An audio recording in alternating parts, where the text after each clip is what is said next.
ছোট ছোট কিছু ইচ্ছে ছিল। তো সেই ইচ্ছেগুলো আজকে যদি আমি একটু বলি তাহলে ক্ষতি কী? প্রথম ইচ্ছে ছিল যে একটা নতুন বাড়ির ছাদ বাগানে একসাথে দুজনে বসবো।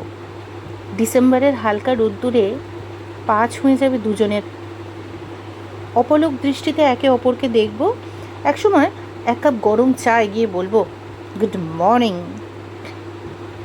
আরেকটা ইচ্ছে ছিল, আমার মাঝে মাঝে ইচ্ছা হয় যে অফিস থেকে ফেরার সময় তোমার হাত ধরে গঙ্গার ধারে ধীরে ধীরে হাঁটবো। রাস্তার ধারে বসে থাকা ফুচকাওয়ালার থেকে ফুচকা খেতে খেতে তোমার গোল গোল চোখের গরম গরম বকুনি শুনবো।